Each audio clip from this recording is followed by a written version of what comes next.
Thank you for that. Ladies and gentlemen, at a time when there are close to 15 million COVID-19 cases worldwide, more than 1 million in India, any development on a vaccine is a huge respite. Don't we all talk about it? The Oxford vaccine has made a breakthrough by showing immune response. Tonight, I'm going to be joined by a very special guest, an Indian who has participated in the Oxford trials. But before that, here's all you need to know as of this minute on the global race for the vaccine. 42-year-old Jaipur-born Deepak Paliwal, who currently lives in London, was among the few who volunteered for second phase of the human trial for the Oxford vaccine. Tonight, before he joins Arnav on the debate, here's how the world is responding to this breakthrough. What we're saying today is we're investing also in a couple of potential vaccines, one French, one German, 90 million doses that we're going to be investing in there. But I'm hopeful. I got my fingers crossed, but to say that I'm 100% confident that we'll get a vaccine this year or indeed next year is, alas, just an exaggeration. We're not there yet. The vaccine developed by the Oxford University appears safe. It triggered immune response and led to the creation of antibodies and T cells in people who got the shot. The findings have been promising. In India, the indigenously developed Covaxin has also entered the critical human trials phase. The international community has access to an Indian vaccine at the earliest possible. So every possible facilitation will be ensured, making sure that the vaccine trials are done with scientific rigor, ethical rigor, and we arrive at a vaccine option that's affordable. Therefore, all efforts will be made. For now, UK seems to be leading the race for the COVID vaccine. Will combine global efforts to defeat the pandemic soon? Let's debate.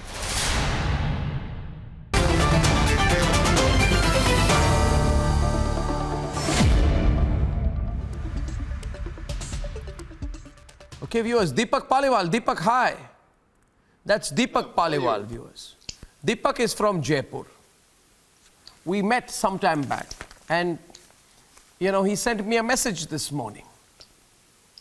I have the WhatsApp with me. He sent a picture that we had taken together earlier. I don't remember the exact place we took the picture. We'd met earlier, Deepak, and it was great. And he told me, Arnab, I have taken part in these vaccine trials. And I said, how wonderful this is. And I thought we'll talk about it. So Deepak, welcome. Must say very proud of you. How did this happen?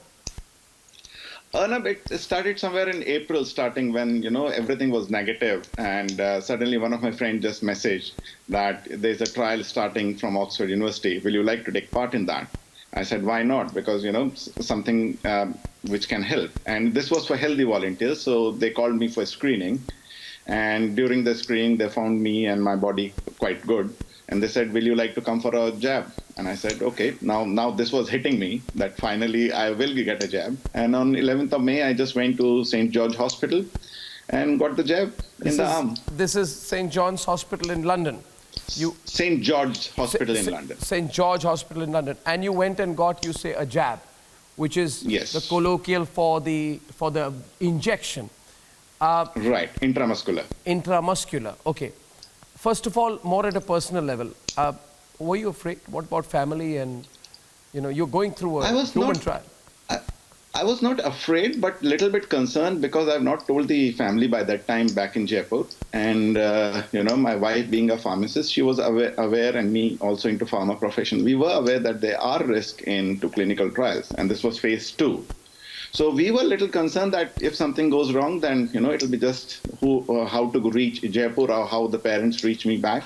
That was the only concern. Otherwise, I was quite confident that what I'm doing. So what it was, you took the jab on 11th May?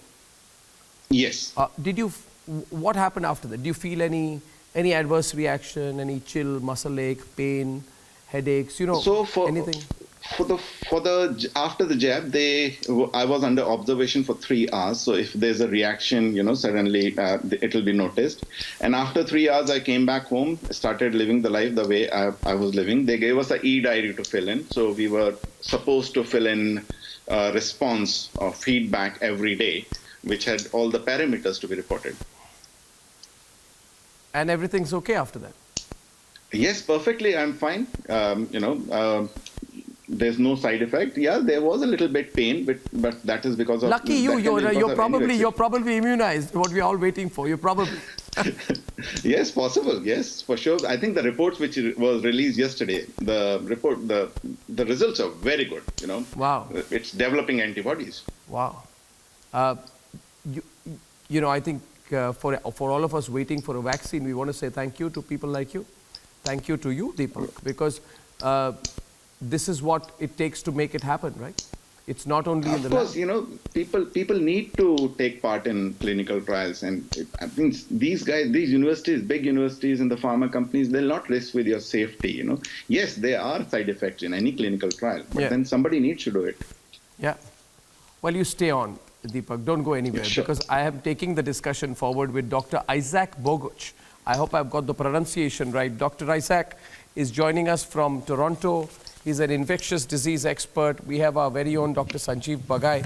We're very curious about what's going on. Dr. Isaac he's a clinical investigator at the Toronto General Hospital Research Institute. What do you make of the vaccine claims being made right now? Where do you think we actually are in terms of dates, Dr. Isaac? Yeah, I think things are headed in the right direction. We've got about 150 vaccines in development on a global scale. About 24 of them are in human clinical trials. Certainly, we've seen some very promising early results of these human clinical trials. They seem to be doing what they're supposed to do in that, like, for example, this Oxford vaccine, people mounted an appropriate immune response to having the vaccine. It looks safe as well. So, now we just have to wait for these phase 3 clinical trials to be undertaken, because those answer the question, does it actually work? If we give this out to people, will it prevent them from getting the infection?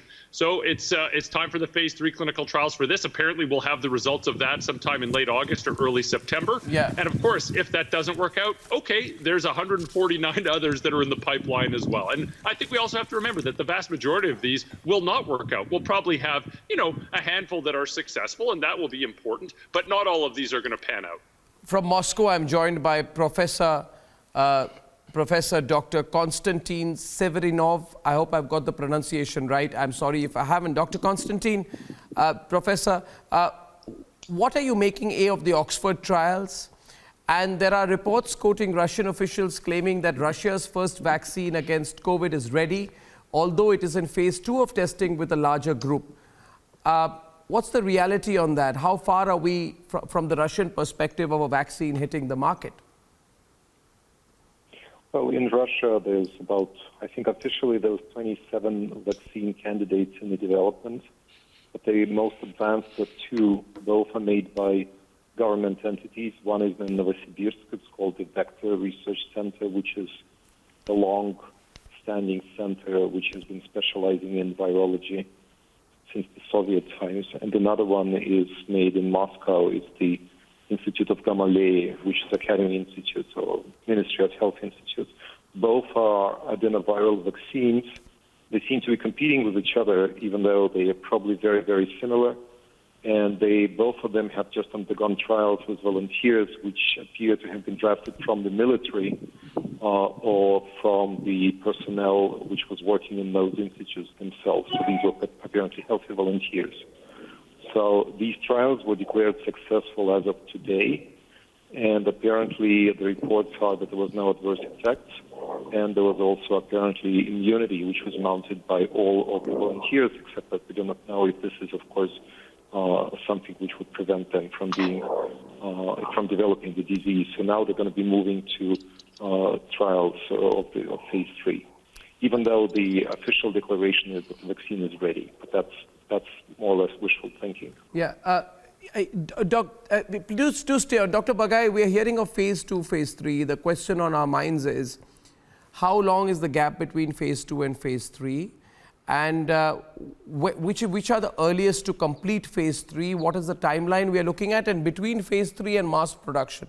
Secondly, the other question which comes to mind, if this Oxford vaccine is successful, will it first be available to people in the UK? Is it going to be a long time before its variant is available in India? Can you throw some light on that? Yes, absolutely. Okay, so I had it's Dr. really Isaac taking that. Dr. Bagai, 1 minute. Let Isaac take that. I'll come to you after pardon that. me. Yeah. Go on, Dr. Isaac. Okay, Yeah. sure. Sorry. No, go on. Fine. Please Happy go on. to No, chat. please go on. We have time.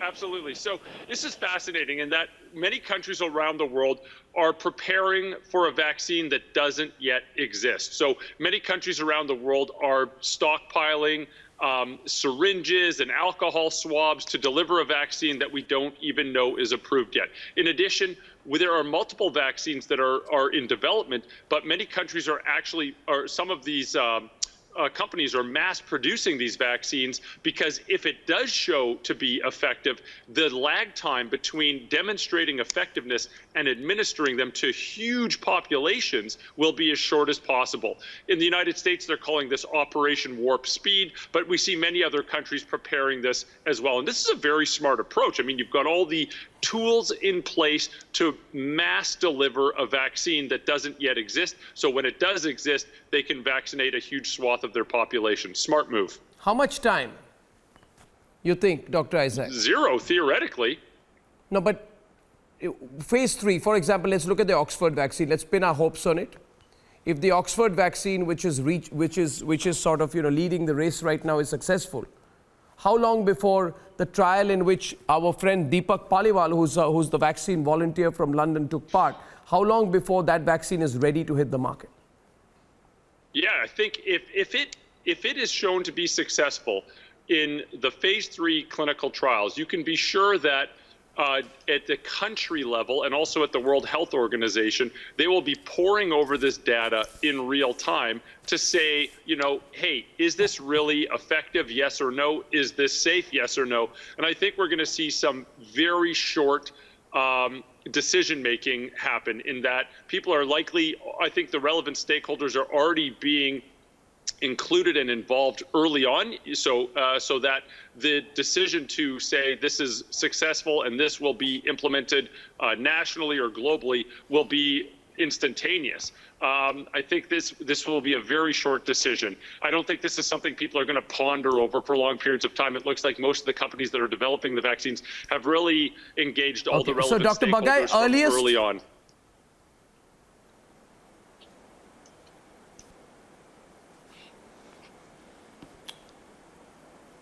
Yeah or no? What's the earliest we're looking at? Yeah, Arnab, just to put it in the correct parameters, we have about 197 companies and different avenues which are in this vaccine race, so to say. But this is not a race, because in any case, when it comes in, you'll need more than 1 or 2 or 3 large companies, because that's the volume of vaccines which you will require across the globe as a global collaboration. The difference between the time difference between stage 2 and stage 3 is anywhere routinely between 2 and 8 years. Even if you cut it short just from the immunogenicity and the reactiveness and the efficacy point of view, I think we are at least about 6 months away. This is my personal view. India has been a global hub of vaccinology, and the largest producer of vaccines is in India.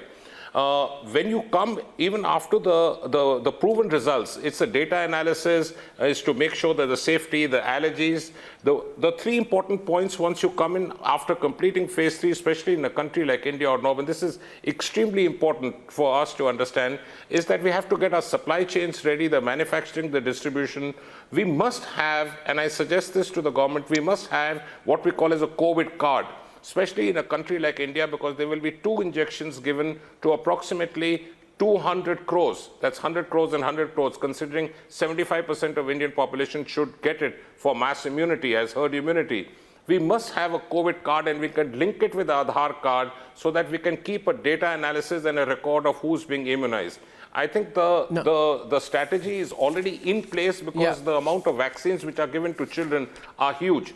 COVID as compared to the Oxford vaccine for COVID as compared to the others are slightly ahead, but I will not pay too much of attention as to who's ahead and who's behind. No, there are 2 important arms curious. in immunity. One is the B cell arm, which gives the antibodies, and the T cell arm, which is the innate immunity.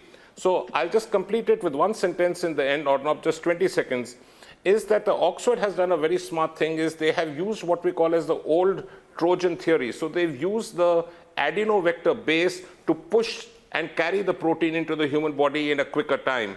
And they've used a theory which is called as the old antigen sin theory. So that means your body is already immunized, so to say, partially with old coronaviruses as exposure. So they've combined the two with B cells and T cells, and I think it's looking very promising. But according to me, we are not looking at anything before end of this year or early part of next year. Yes. Sorry to be very specific about it. Dr. Constantine, can I take your guess on this? That what is the earliest that we are looking at for mass production of a vaccine anywhere? I would agree with the colleague who was speaking before me. So 6 months is the shortest period of time where we can assume that there will be something close to mass production, because again, the clinical trials in phase 3 hadn't been started yet, except for Moderna, which is the RNA-based vaccine. And again, because there was no instance yet of adenoviral vaccines being used in such scale, there can be all sorts of potential pitfalls which would need to be worked out. And given the fact that there's lots of anti-vaccine movement, at least in the developed countries, let's put it this way, right? It's the price of error is very high, and people really need to make sure that there's no drawbacks or any serious effects for any of the vaccines that they may put on the market. Okay. So Dr. Constantine also feels that 6 months is the earliest we are looking at. So everyone's looking out roughly around early 2022, right? Is that broadly what we all agree on, right? This is the number. I only think the very lucky man today on the panel is Deepak, Dr. Isaac, because he's probably the only one among us who's already got it. So Deepak, big smile on your... The luckiest ones are the ones who already were sick, because people who are already infected presumably already have the protective immunity, right? Of so course. They don't have to care that much. You'd hope so. Absolutely, absolutely. So very proud of you, Deepak, and I thank you very much, Dr. Constantine, Dr. Sanjeev Bagai, as well as Dr. Isaac Bogoch from Toronto for joining me. Thank you very much. Best of luck to all of us. Best of luck to all of us. All right. Well, ladies and gentlemen, that brings me to the end of the debate today. It's always a pleasure and a privilege bringing the news to you. I've got a huge response to debate number 1 on the need for India to know the truth about Sushant. Now, there's no intention of putting pressure on anyone, but the Mumbai police should know today that national scrutiny is on this investigation. The people of India have a right to know. See you tomorrow at 9 o'clock. Till then, good night and goodbye.